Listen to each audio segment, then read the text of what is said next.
I worked down the street from murrah building in 1995 and came to really understand a lot of things about the individual who did this and how he blamed the government for everything.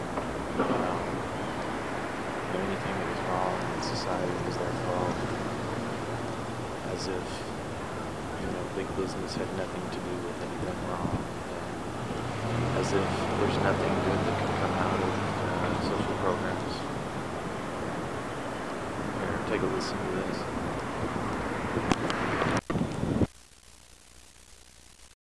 Well, the Oklahoma City bombing, so bringing the chickens home to roost, well, unfortunately, there's a little more truth to that than the press is willing to make out. Turned out in this case, you remember at the beginning they were looking for some Middle East connection, and they would have bombed anybody in sight if they'd found it. You could tell that right off. Didn't work, so you're stuck with the angry white men. And the source of that is quite real. They have every reason to be angry. There's a lot to be angry about. I'm assuming that the current stories are correct, that the sectors from which this is coming, there's plenty to be mad at. But I don't think people know what to be angry about. What has been created by this half century of massive corporate propaganda is what's called anti-politics. So anything that goes wrong, you blame the government. Well, okay, there's plenty to blame the government about. But the government is the one institution in which that people can change.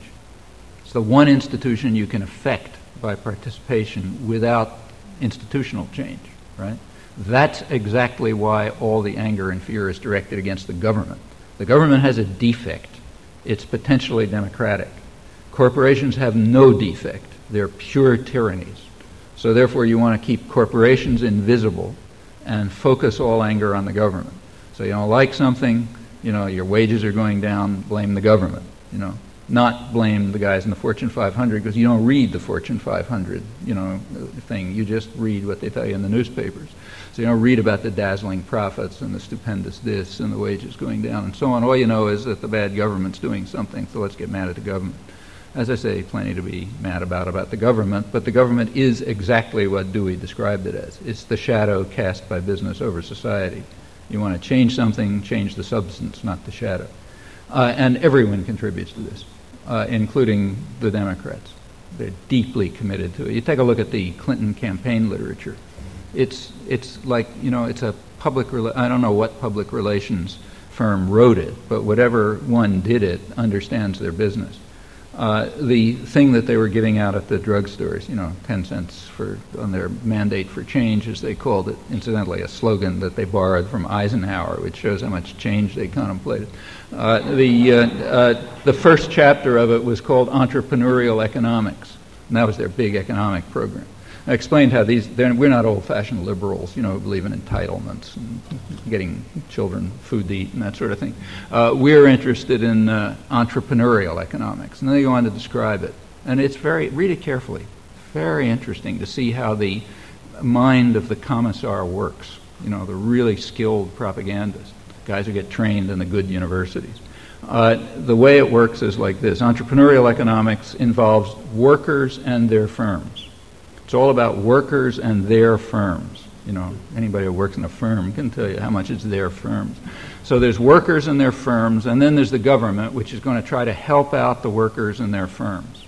There's a couple of words that don't appear in it, like profits, bosses, managers. They're not investors, banks. They don't appear. It's just the workers and their firms. There are entrepreneurs who have a kind of a shadowy existence. They're sort of nice guys who live in the Sloan School or somewhere, and every once in a while they come around and they sort of help out the workers in their firms, and then they kind of disappear somewhere. And that's entrepreneurial economics. Well, okay, that's the kind of thing you're taught to do in good universities, to put things that way. And that's the Democrats. Now, when you got that on one side, and on the other side you got, hate the government because they're responsible for everything and its taxes and the pointy-headed bureaucrats in Washington, but not the ones in the insurance offices, you end up with a mood of what is called anti-politics. And anti-politics is a very scary phenomenon.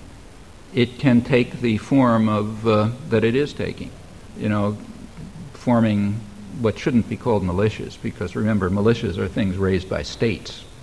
These are just private armies. Forming private armies to defend the country, the people, against you know, the UN forces being brought in the black helicopters by the Council on Foreign Relations to commit genocide, or whatever story you like.